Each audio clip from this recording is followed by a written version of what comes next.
houve realmente um dilúvio, e se nós todos formos descendentes de Noé, pareceria estranho se só o povo judeu fosse o único a ter alguma memória disso. Mas esse não é o caso. Nas lendas e mitologias de tribos por todo o mundo foram verificadas referências a um grande cataclismo das águas. Na verdade, os antropólogos têm colecionado 59 lendas sobre o dilúvio dos aborígenes na América do Norte, 46 da América Central e América do Sul, 31 da Europa, 17 do Oriente Médio, 23 da Ásia e 37 das ilhas dos mares do Sul e da Austrália. Nenhum de nós viventes é descendente da raça original do homem que pereceu. Nós, numerosos como somos, não somos nada mais que uma segunda raça nascida de Deucalion. O povo original era cheio de orgulho e insolência, não cumpriu suas promessas, não eram hospitaleiros com os estranhos e eram surdos aos suplicantes. Muito depois do tempo de Kumurunua, o primeiro homem, a terra se tornou perversa e sem cuidado de adorar os deuses. Um homem foi íntegro, Nu. O deus Cronos apareceu para ele num sonho e anunciou que no dia 15 do mês da Ísios, todos os homens morreriam numa enchente. Deucalion me colocou num grande baú com suas esposas e crianças, e com eles vieram porcos e cavalos e leões e serpentes e todos os tipos de animais da terra. Ele recebeu-os todos. E um velho construiu um grande navio e entrou nele com sua família e uma abundância de animais. Nu construiu uma grande canoa com uma casa nela e abasteceu-a de comida, trazendo plantas e animais para dentro dela. Mas antes da enchente começar, Deus avisou o homem Nota e sua mulher Nena, dizendo: torne oca uma árvore cipreste, na qual você deverá entrar no mês Tososde. As águas se aproximarão do céu. Eles entraram e Deus os fechou lá dentro. O irado Deus Mbenga então ajuntou as nuvens escuras e as fez estourar, derramando corredeiras de águas por sobre a terra amaldiçoada. A terra abriu suas comportas de repente, grandes chuvas caíram, os rios transbordaram. Os rios partindo-se correram pelas planícies, trazendo consigo as plantações de milho, os túmulos, rebanhos, homens, casas e templos. Como troncos e árvores, os cadáveres flutuavam. Como desovas, os peixes agora ocupavam o mar. Cidades, montes, montanhas lentamente foram submergidas. E agora o mar e a terra não tinham mais marca distinguindo-as. Tudo agora era oceano. O lobo nada com a ovelha. Todo dia choveu, toda noite choveu. O céu caiu, não havia terra. Animais de todos os tipos afogaram-se. Não havia terra. Os pássaros voavam por muito tempo sem achar terra onde repousar. Falhavam suas asas e eles caíam no mar. Deus sobrecarregou a terra de água. Exceto Deucalion, que por sua virtude e piedade foi salvo para dar vida a uma nova raça humana. Depois de um ano, as águas começaram a baixar. Um vento violento então veio e secou a terra. Ele soltou um corvo que não voltou, ficando para se alimentar dos cadáveres. Porém, mais tarde, retornou com o ramo verde. As pessoas salvas eram 8 e desceram em Mbenga. Mesmo sendo essas lendas antigas frequentemente interligadas com óbvia mitologia, variando nos detalhes, elas concordam em 3 fatos básicos. Houve uma embarcação segura. Houve destruição por águas. e a semente humana foi salva. Hoje, até os cientistas estão relendo as descrições da Arca Bíblica para verificarem se a história foi possível, considerando nosso conhecimento atual da zoologia e nosso conhecimento atual em construção de navios. Alguns dos detalhes mais fascinantes da Arca são fornecidos na Bíblia. Para ter conseguido concluir, não conseguimos, né? Mas hoje já vamos conseguir. Então, esses relatos, diversos relatos de diversos povos diferentes, claro que os nomes, eles não vão bater com os nomes bíblicos que nós temos, né? E alguns detalhes vão ser diferentes, mas é engraçado como desde a América do Norte, América do Sul, África, enfim, vários continentes, existe um relato muito próximo daquilo que nós temos na Bíblia. Inclusive alguns detalhes, realmente, né, até o número de pessoas, 8 pessoas foram salvas e por aí vai. Então, esse videozinho foi composto de diversos relatos, eles foram compondo como se fosse aquilo que nós temos na Bíblia, né? Então é muito interessante como esse relato não é somente nós cristãos temos ele. Então existe algo de cientificidade nisso, né? Porque se fosse algo único, a gente ia dizer, realmente é só uma lenda. Mas como existe uma repetição de diversas outras culturas, da mesma história, do mesmo relato, então existe uma confiabilidade muito maior. Claro que eles não vão ser 100% iguais, né? Não é possível isso, mas enfim, eu achei bem interessante esse vídeo. Você podia me dar a Bíblia com o meu livro? Então, obrigado. Continuando então o nosso relato sobre o dilúvio, estávamos vendo que a humanidade chegou num ponto tal, a maldade do ser humano chegou num ponto tal que Deus resolve intervir de uma forma bem drástica. A gente viu que a maldade chegou num ponto de que todo pensamento em todo tempo estava mal. Então a humanidade realmente chegou num ponto assim, de um limite máximo, né? Só constantemente conseguiam pensar em maldades. É difícil a gente conseguir pensar numa sociedade assim, né? Uma pessoa que começa no processo, né?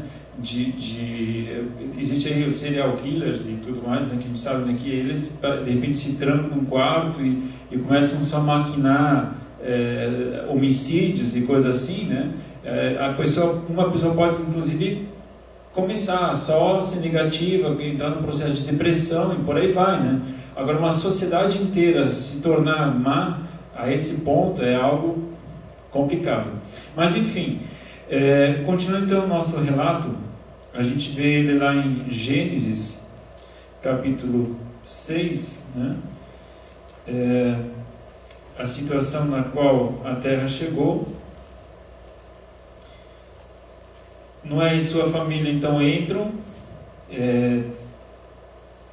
Noé é encontrado justo no meio de uma geração completamente distante de Deus. Já falei um pouquinho sobre a crença de que poderiam ser ou uma inundação total do planeta inteiro, ou então uma inundação local. Existe um relato, né, na Bíblia, se você for abrir lá em Gênesis capítulo 2, voltando um pouco de novo, né, a gente vai para frente e volta de novo, né? Capítulo 2, versículo 4 em diante, vai dizer assim: essas são as origens dos céus e da terra, quando foram criados, no dia em que o Senhor Deus fez a terra e os céus. Não havia ainda nenhuma planta do campo na terra, nenhuma erva do campo tinha brotado, pois o Senhor Deus ainda não tinha feito chover sobre a terra, e também não havia homem para lavrar o solo. Um vapor, porém, subia da terra e regava toda a superfície do solo. Então, no início, parecia que não houve assim uma chuva, né? Não havia um ciclo de chuvas muito bem distinguido. E o que ocorre, de repente, quando Noé começa a pregar e começa a anunciar um certo dilúvio, uma certa catástrofe, de repente, por isso, talvez que as pessoas também não acreditassem tanto em Noé, porque era algo que eles não entendiam ainda o que poderia acontecer. E Noé, então, com a sua família, constroem a arca. E aí muitas vezes, comparando com a nossa fé, né, a gente sempre diz, né, poxa, a nossa fé, o que é fé? Fé é graça, né? Então o que eu posso fazer para ser salvo? Nada. E lógico, realmente, para a gente ser salvo, é graça de Deus, certo? Agora, a gente é salvo, e Paulo fala isso nas cartas dele, que a gente é salvo para as boas obras. Então, depois da salvação, a pessoa não ter boas obras é outra coisa. Porque a razão de nós sermos salvos é para as boas obras. E quando nós olhamos para Noé, será que só a fé dele salvou ele? Ou a obra dele salvou ele também? Se ele dissesse, Deus, eu creio que você vai mandar esse dilúvio, ele ia estar certo, né? Mas não fizesse nada, o dilúvio ia levar ele junto, né? Então essa fé sem obras, como o Tiago diz, a fé sem obras ela é morta. Significa, se ele creu, acreditou, falou, opa, eu tenho que fazer alguma coisa. Deus falou, ó, a tua salvação vai ser você construir a arca. É claro que o homem não constrói a sua própria salvação, isso não existe. Nós construímos nós somos salvos pelas nossas obras. Agora, a partir do momento que eu sou salvo e não tenho obra nenhuma, Tiago também diz, vem cá amigo, você acha que a tua fé sem obras pode salvar? Então essa ideia de Noé, juntando com Tiago, ela faz algum sentido para nós, certo? Porque nós somos salvos para boas obras, certo? E aí então Noé, ele trabalha, ele faz alguma coisa, não ficou sentado esperar começar a pingar, quando a chuva começar a pingar, aí eu vou fazer alguma coisa, né? Não, ele creu, se preparou, e quando a chuva veio, ele foi salvo, estava pronto. Jesus ele diz também sobre a volta dele, seria como nos dias de Noé. E muitos cristãos têm se preparado para a volta de Jesus, mas alguns não estão se preparando. E o que é estar preparado? É ter obras de acordo com a fé. Se você crê, então faça de acordo com a sua fé. E foi o que Noé fez. Noé creu que Deus viria, Deus entregou o projeto para ele e ele se preparou. Quando veio a chuva, ele estava preparado. Você está preparado para a volta de Jesus? Amém? Então, se você tem Jesus no coração, você está preparado. Agora, se Jesus vier, né, ele precisa nos encontrar preparados. É uma questão de obediência também. Questão de obediência. A nossa arca já foi construída de madeira. Sabe qual é essa nossa arca? Ela tem forma de cruz. Essa aqui é a nossa arca. Foi numa cruz de madeira que Jesus morreu crucificado. Foi através dessa arca que você e nós temos acesso ao céu. Nós cremos nele, amém? Então ele pode voltar. Agora, se nós não cremos, ainda bem que Deus é misericordioso. Continuando então, veio a água, inundou a terra. Deus também tinha um projeto de salvar os animais, certo? Então inundou toda a flora, toda a fauna, e os animais foram salvos pelo projeto de Deus. Existem aí algumas historinhas bem interessantes, né, que mostram, né, o Noé tocando uma flauta, meio que hipnotizando os animais para entrar na arca. Não sei como é que foi, né? Mas enfim, Noé preparou a arca e os animais vieram e foram salvos. Aí um amigo meu seminarista, ele foi pregar sobre Noé na igreja dele, né? Aí ele falou assim, gente, imagina só, naquela arca, imagina aquela bicharada toda dentro de né? Já foi numa estrebaria alguma vez? Já entrou num estábulo de vaca? Né? Já encarou, né? Aquilo é mal cheiroso. E aí ele pregando, né? Imagina aquela bicharada toda, né? E daí tem que separar o leão da ovelha, e não sei aquela situação complicada, né? Enfim, e aí o irmão fez uma cara fechada.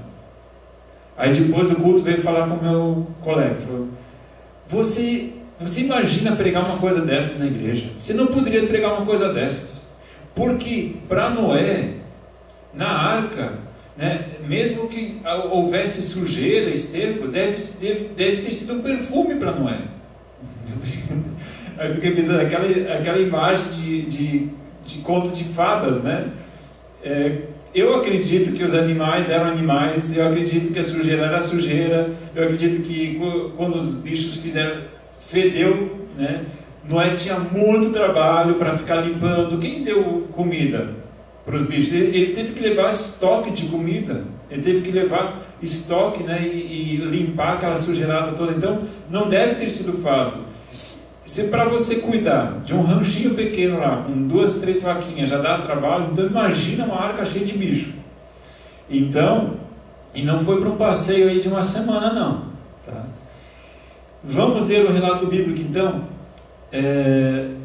lá no capítulo 7, versículos 11 e 12, 7, 11 e 12. No ano 600 da vida de Noé, no segundo mês, aos 17 dias do mês, romperam-se todas as fontes do grande abismo, e as janelas dos céus se abriram, e houve copiosa chuva sobre a terra 40 dias e 40 noites. Eu já falei que os números, né, no Antigo Testamento são muito simbólicos, né? Poxa, mas será que deu 40 dias certinho, de 24 horas? Olha, pode ter sido, né? E realmente para encher a terra, a gente já experimentou aqui em Jaraguá do Sul períodos muito longos de chuva, e quando desce muita chuva é complicado. Só que aqui é bastante simbólico, a gente não sabe discernir até onde é simbólico, até onde não, mas choveu bastante tempo. Versículo 17 em diante diz assim: esteve o dilúvio 40 dias sobre a terra, e cresceram as águas e levantaram a arca, e ela se elevou por cima da terra. Prevaleceram as águas e cresceram grandemente sobre a terra, e a arca vagava sobre as águas. As águas prevaleceram excessivamente sobre a terra, e todos os altos montes que havia debaixo de todo o céu foram cobertos. 15 côvados acima deles prevaleceram as águas, e os montes foram cobertos. Pereceram todos os seres viventes que se moviam sobre a terra, tanto de ave como de gado, e animais selvagens, e de todo réptil que se arrasta sobre a terra, e todo homem. Tudo que tinha fôlego de vida em suas narinas, tudo que havia em terra seca morreu. Assim foram exterminados todos os seres que haviam sobre a face da terra. E o homem e o animal, os répteis e as aves dos céus foram extintos da terra.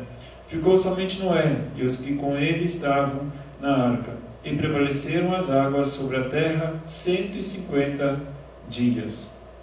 Então, 150 dias, praticamente meio ano, quase praticamente 6 meses, né, de água. Pensa numa situação difícil, você cuidando daquela bicharada toda dentro da arca. Então a água ficou esse período aí sobre a terra. Vamos lá agora para o capítulo 8, versículo 4. E a arca repousou no 7º mês, no dia 17 do mês, sobre os montes de Ararat. E as águas foram minguando até o 10º mês. E no 10º mês, no primeiro dia do mês, apareceram os cumes dos montes. Então a arca parou num arquipélago chamado Ararates. Existe até inclusive um vídeo na internet rolando por aí, sobre uma descoberta de uma equipe, não sei se chinesa, japonesa, enfim, que parece que fizeram uma descoberta de madeira no alto do Monte Ararat, que, se não me engano, fica na Turquia. Só que esse local é bastante, é difícil você ter autorização para você poder escalar esse monte, e não é sempre que, mais no verão, quando há um degelo, porque está coberto de neve, né? E só alguns períodos do ano que seriam possíveis para alguma eventual visualização dessa estrutura. Mas pelo que essa equipe conseguiu visualizar, no meio de um monte de neve assim, não existe nenhuma vegetação em volta, e até na base do monte, toda ela de pedras, assim, não existe nenhuma vegetação. No alto do monte, no meio da neve, eles entram numa estrutura ali, madeira cortada, né? Então não teria como explicar como é que aquela madeira foi parar em cima, e ainda mais encaixada, como se fosse um piso, como se fosse... Então, existe um vídeo aí na internet, se você fizer uma pesquisa ali, achado da Arca de Noé, você vai encontrar esse vídeo no YouTube. Então, existem também alguns relatos de pessoas que visualizaram, né?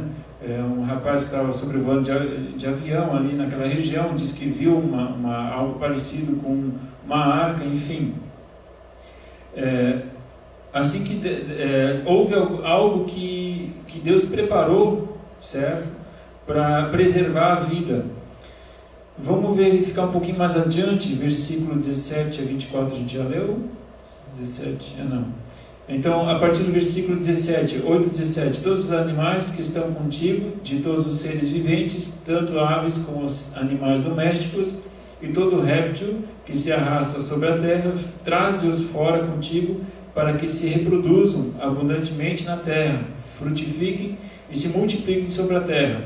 Então saiu Noé, e com ele seus filhos, sua mulher e as mulheres de seus filhos, todos os animais, todos os répteis e todas as aves, e tudo o que se move sobre a terra, conforme as suas famílias saíram da arca. Então edificou Noé um altar ao Senhor, e tomando de todos os animais limpos e de todas as aves limpas, ofereceu holocausto sobre o altar. Se você for ler isso aqui, você fica assustado, né? Poxa, mas como é que pode, né? Ele pega, logo depois que sai da arca, ele faz um altar e sacrifica o bichinho. Se eles entraram com um casal para dentro da arca e agora já ficou menos bicho que vai reproduzir, né? Na verdade, Deus tinha pedido que de todos os animais ele colocasse um casal, apenas dos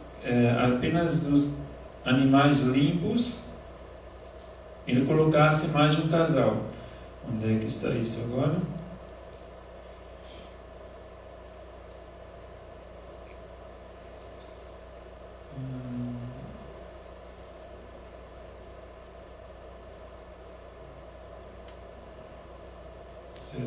Aqui, ó, capítulo 7, versículo 1. Depois disso, o Senhor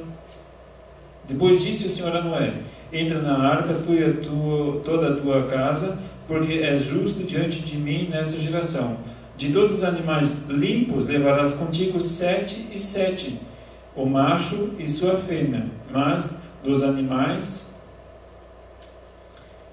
que não são limpos, 2, o macho e sua fêmea.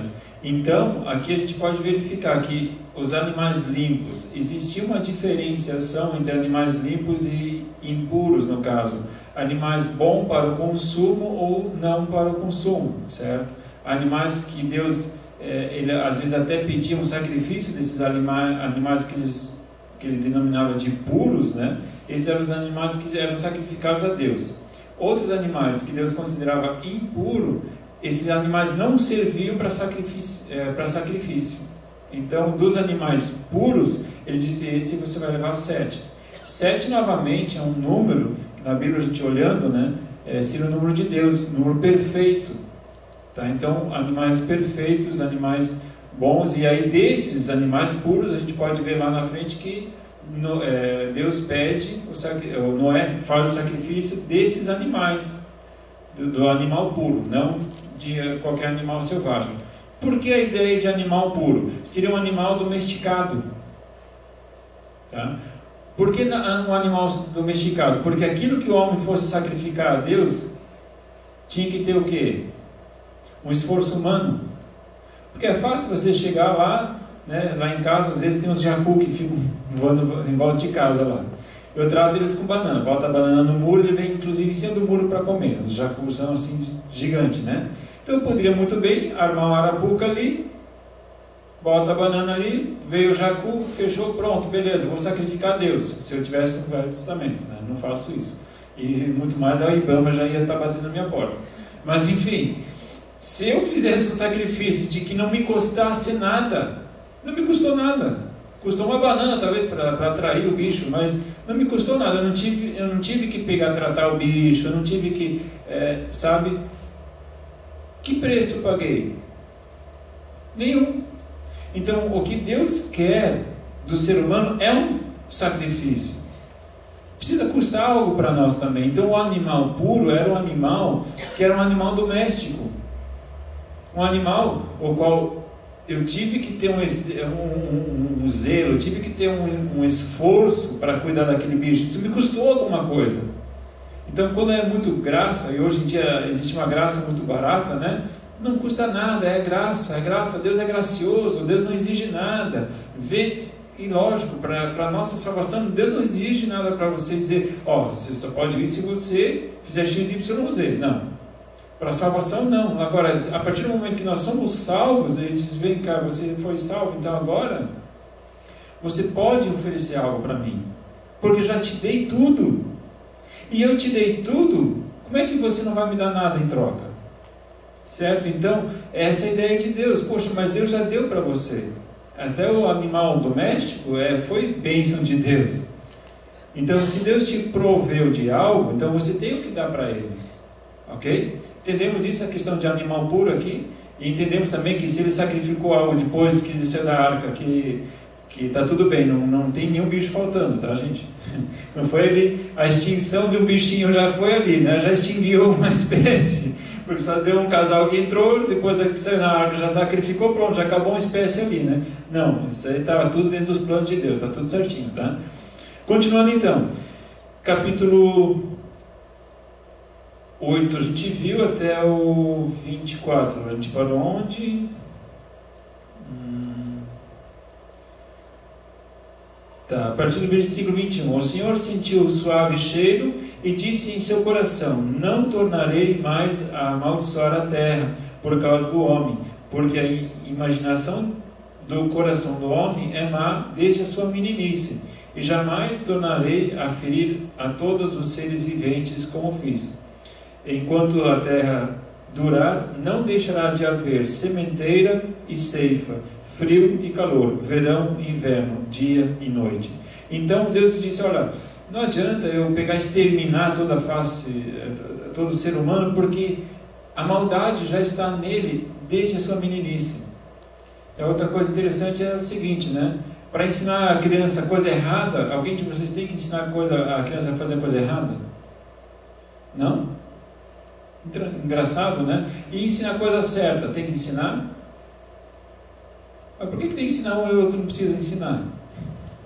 Engraçado isso, né? Para ensinar o errado, não precisa ensinar, para já nasce sabendo, né? Agora, o certo é aquela coisa, né? A gente se esforça, né, Renato? A gente se esforça. Mas é aquela coisa, para o menino, para a menina, para a criança, você tem que disciplinar, e repete, fala de novo, e perdoa, e levanta, e de novo, e vai, enfim, né? Deus abençoe, dá graça. Mas para ensinar a coisa correta, precisa se esforçar, porque o errado vem sozinho, infelizmente. Que nem o mato, né? Você tem que semear mato na tua casa? Não, lá em casa cresce sozinho, né? Agora, coisa boa, aí planta, rega, carpe, limpa, quando vê, mato tomou conta. Então, é mais ou menos parecido, né? Então, queira ou não, o pecado entrou na terra, e essas são as consequências, certo? Para você se manter puro neste mundo, exige. Não adianta você dizer, não, eu fui salvo um dia, glória a Deus, agora só bênção. Amado, a luta é diária, né? Não sei se para você, mas para mim sim. Continuando então, vamos ver lá agora, capítulo 8 a gente já viu, até o 22 já vimos. Eu queria destacar um texto aqui do Novo Testamento. Alguém abre, vamos abrir lá em Hebreus, capítulo 11. Abra lá em Hebreus, bem lá atrás da Bíblia. Hebreus capítulo 11. O que a Bíblia fala de Noé? Hebreus capítulo 11, versículo 7. Já que é um mito, já que Noé nunca existiu, por que a Bíblia insiste então em dizer que Noé foi um homem que existiu realmente? Não foi só um mito, não foi só uma historinha que nos foi passada. A Bíblia encara Noé como um personagem real. Tá? Não é só não, isso aí foi uma história que as pessoas inventaram para... Não, a Bíblia, ela mesma encara Noé como um personagem real. Veja só lá, Hebreus capítulo 11, o versículo 7 diz o seguinte: pela fé Noé, divinamente avisado das coisas que ainda não se viam, e sendo temente a Deus, preparou uma arca para a salvação da sua casa, pela qual condenou o mundo e tornou-se herdeiro da justiça, que é segundo a fé. Então aqui a própria Bíblia diz: Noé foi um cara que creu naquilo que Deus falou para ele, e nessa fé ele construiu uma arca que salvou toda a sua casa. Ok? E ainda agora, para concluir, gostaria de convidar você a abrir a Bíblia em Mateus capítulo 24. Você acredita que Jesus falou a verdade? Amém? Jesus falou a verdade. Se Jesus, será que para Jesus Noé realmente existiu ou será que não existiu? Veja lá, Mateus capítulo 24, versículo 36 em diante. Olha só o que Jesus vai falar. Porém, a respeito daquele dia e hora, ninguém sabe, nem os anjos do céu, nem o Filho, mas unicamente o Pai, como foi nos dias de Noé. Assim será também na vinda do Filho do Homem. Pois assim como nos dias anteriores ao dilúvio, comiam, bebiam, casavam e davam-se em casamento, até o dia em que Noé entrou na arca. E não o perceberam, até que veio o dilúvio e os levou a todos. Assim será também a vinda do Filho do Homem. Então, estando dois no campo, será levado um e deixado o outro. Estando duas moendo no moinho, será levada uma e deixada a outra. Portanto, vigiai, porque não sabeis a que hora há de vir o vosso Senhor. Mas considerai isto: se o pai de família soubesse a que hora viria o ladrão, vigiaria e não deixaria que sua casa fosse arrombada. Por isso estai vós também apercebidos, porque o Filho do Homem há de vir a hora em que não penseis. Aqui Jesus diz: olha, nesses dias o Filho do Homem, Cristo Jesus, vai voltar. E vai ser que nesses dias de Noé, o pessoal se casava, estava tudo normal, tudo tranquilo, né? As pessoas nem desconfiavam. O único que estava se preparando, quem era? Noé. Noé tinha construído a arca. E diz a história que eles nem perceberam que Noé tinha entrado na arca. Quando viu, já era tarde demais. Amém? Então, esse é você e eu. Amém? Nós estamos nos preparando. Nós estamos nos preparando. Você está aqui porque você está se preparando. E se você está aqui, você está nesse processo de, pela fé, estar construindo sua arca. Amém? Porque é diariamente que a gente constrói a nossa arca. É pelas nossas atitudes que nós estamos construindo. Por aquele que já conquistou tudo por nós na cruz, nós estamos confirmando isso. Eu sou o mesmo, eu sou um com Ele. E se Ele venceu, eu vou vencer, porque Jesus disse, né? Se me perseguiram, vão perseguir vocês. Mas tem de bom ânimo, eu venci o mundo. Então Ele diz, a fé é o que faz nós vencermos o mundo. Amém? Então esse seria sobre o relato do Antigo Testamento, sobre a Arca de Noé. Concluindo então com essa ideia de Jesus, o próprio Jesus usa Noé como referencial. Eu creio que Jesus sempre falou a verdade. Se Ele disse que Ele vai voltar, é porque Ele vai voltar. E aquilo que eu falei, né? Parece que a injustiça rola solta, parece que nada acontece. A gente pode saber que um dia Deus vai intervir. Amém? Muito bem. Vamos para a próxima página. Torre de Babel. Logo na sequência da história de Noé, nós... Sim, por favor. Não sei se a gente pode. Tranquilo. É que na primeira aula, na primeira lição ali, Sim. o senhor disse que ia comentar com a gente quando que aconteceu a rebelião. O senhor já comentou? Porque eu não estava na outra aula. A rebelião? Quando que aconteceu? Se Jesus expulsou o anjo antes, depois, que horas? É que o senhor falou que ia falar sobre isso, mas daí eu não estava. Eu esqueci de verificar isso. Tá? Eu tenho que ser bem sincero.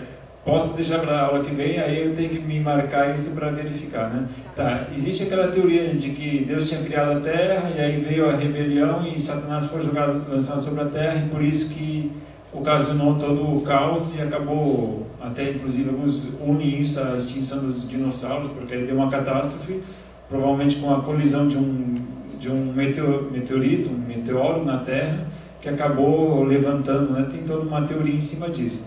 Então, no momento não saberia, né, existe isso, mas enfim, aí teria que verificar isso. Ok?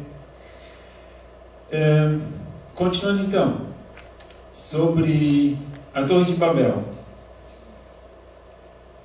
Houve então essa intervenção de Deus sobre a terra e acreditava-se então, né, que de repente não, agora o ser humano aprendeu, né? Não, com Deus não se brinca, com Deus fala coisa séria. Muito bem. O que acontece? Deus havia dado um mandamento, certo? Que era para as pessoas se espalharem por toda a terra, né? É para subjugar a terra e é para eles se espalharem por toda a terra. Quando a gente observa lá no capítulo 11, novamente há algo que desafia a autoridade de Deus. Veja só no capítulo 11, ora, a terra toda tinha uma só língua e uma só maneira de falar. Partindo eles do Oriente, acharam uma planície na terra de Sinear e habitaram ali. Disseram uns aos outros: vinde, façamos tijolos e queimemo-los bem. Os tijolos lhes serviram de pedra e o betume de cal. Então disseram: vinde, edifiquemos para nós uma cidade e uma torre cujo cume toque o céu, e façamos-nos um nome para que não sejamos espalhados sobre a face de toda a terra. Então agora novamente eles desobedecem ao mandamento de Deus. Era para eles se espalharem pela terra. E agora dizem: não, vamos para um local, vamos edificar uma cidade, vamos construir uma torre. Mas o propósito aqui não é tanto essa obra, não é tanto essa construção da torre, que é a coisa má, mas a coisa pior é justamente aquilo que eles colocam, né? Eles colocam lá, versículo 4: então disseram: vinde, edifiquemos para nós uma cidade, uma torre cujo cume toque o céu, e façamos-nos um nome para que não sejamos espalhados sobre a face de toda a terra. Significa que eles disseram: olha, a gente não quer ser espalhado, mas acima de tudo nós queremos fazer um nome. Então novamente o orgulho, novamente a gente vai mostrar, certo?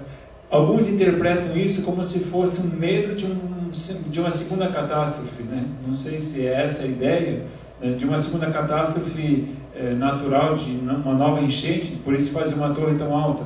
Mas eu acho tão pouco provável nessa concepção, porque ali todos os montes foram inundados, então não teria como fazer uma torre tão alta. Mas muito pior é a questão da desobediência. Deus tinha dado um mandamento, ele dizia: não, a gente vai se reunir, a gente vai ficar num lugar só, não vamos nos espalhar sobre toda a terra, e principalmente a gente quer fazer um nome, a gente quer se destacar. E tem tanta gente nos nossos dias querendo se destacar no meio da multidão. Eu não quero ser somente mais um no meio da multidão. Todos querem propagar, parece que vão viver eternamente sobre a terra, né? Parece que vão viver para sempre aqui.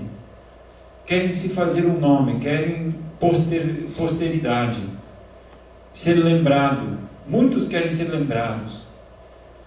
E é o que acontece com essas pessoas. E quando Deus então percebe esse propósito de orgulho, de vaidade, Deus intervém novamente. O que acontece? Versículo 5: mas desceu o Senhor para ver a cidade e a torre que os filhos dos homens edificavam. Disse o Senhor: o povo é um e todos têm uma só língua. Isto é o que começam a fazer agora. Não haverá restrição para tudo o que eles intentarem fazer. Vinde, desçamos e confundamos ali a sua linguagem, para que não entenda a linguagem do outro.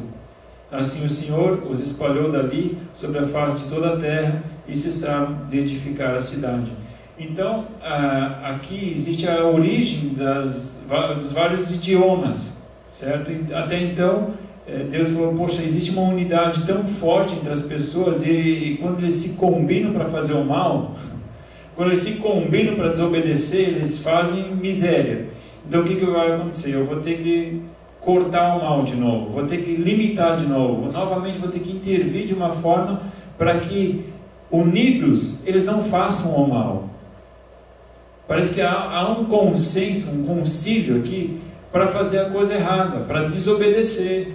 Novamente as pessoas se unindo em propósito de desobediência, de rebeldia.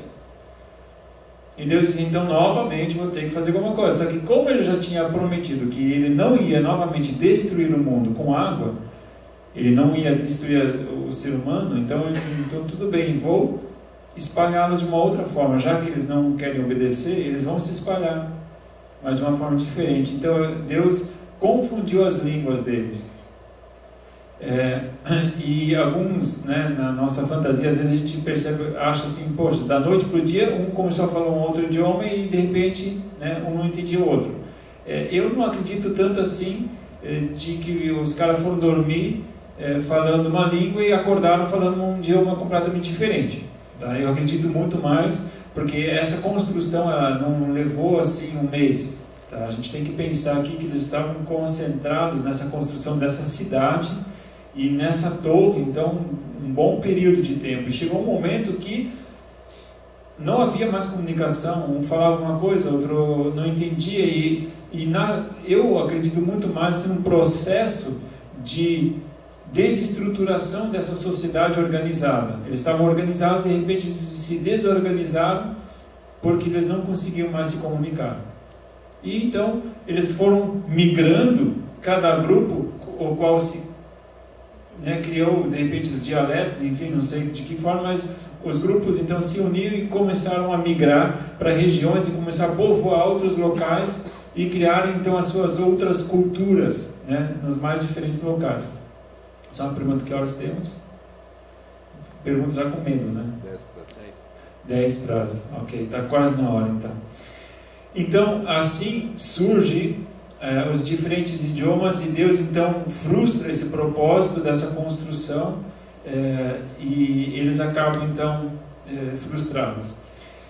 Algo que eu coloquei para a gente puxar para os nossos dias é para a gente lembrar duas coisas nesse sentido. Tem aquela velha filosofia, né, de que parece que Deus criou o mundo, criou todo o sistema solar, todo o planeta, todos os planetas e tal, como se fosse um relógio, né? O cara criou o relógio, deu corda, está funcionando, beleza, deixou ali e foi descansar, tirou férias.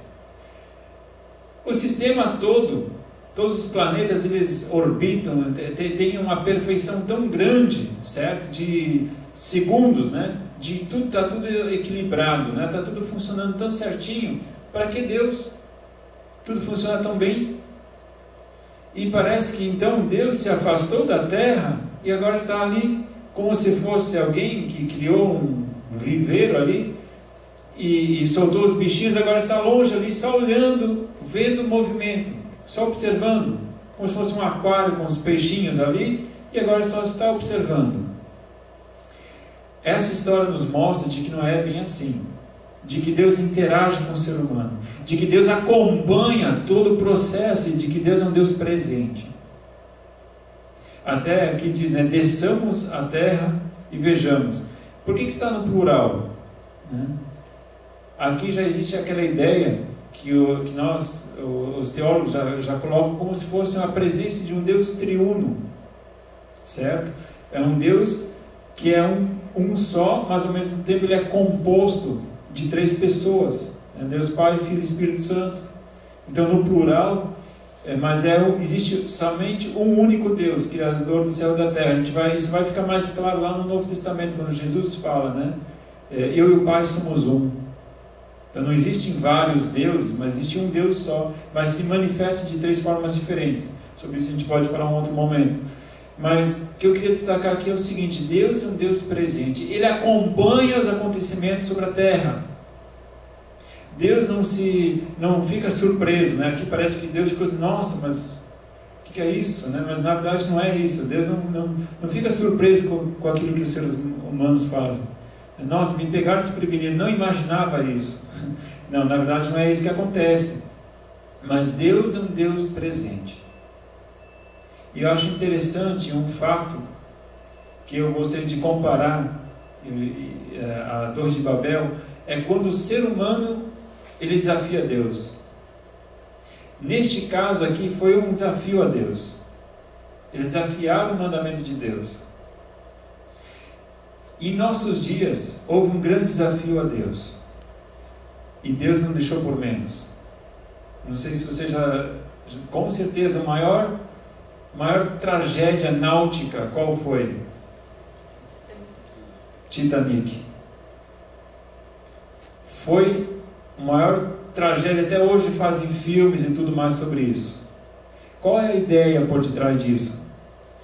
São aquelas palavras, nem Deus pode afundar. E Deus não se deixa zombar. Quando o ser humano ousa desafiar a Deus, Deus dá a resposta. E eu sempre gosto de comparar a Torre de Babel com o Titanic, porque foi isso. Não foi o navio mais luxuoso, o maior navio, é tanta segurança que nem tinha um bote suficiente para salvar vidas, porque não vai afundar. Não vai afundar. Então é o ser humano nas suas próprias seguranças, na sua própria altivez. Não era a Torre de Babel, não era isso? A nossa segurança. Nós fazemos um nome para a posteridade. Todo mundo vai ficar sabendo o navio que a gente construiu. A gente está por cima. A gente pode tudo. E quando o ser humano diz que ele pode tudo, Deus mostra que o ser humano não é nada. Foi somente Deus botar um iceberg no caminho ali, que pronto, aquele projeto fabuloso, né? Virou sucata no fundo do mar. E até hoje está lá para testemunhar uma coisa: cuida com aquilo que você fala. Não zomba de Deus. Não acha que você é o cara. Não ache que você pode desafiar a Deus, porque Deus vai te provar que não é assim. Então, amados, gostaria de deixar esse relato de Torre de Babel com esse pensamento de Deus é um Deus de justiça. Deus não se deixa escarnecer. Ele zela em cumprir a sua palavra. E se Ele disse que um dia Ele voltaria, Ele vai voltar. Amém? Nós estamos nesse período agora de espera. Jesus vai voltar um dia e queira você, queira eu, estamos nos preparando para isso. Amém? Amém. Então, semana que vem nos encontramos de novo. Vamos caminhar um pouquinho mais para o Antigo Testamento e conhecer um pouquinho melhor o Antigo Testamento. Vamos terminar com uma oração ainda?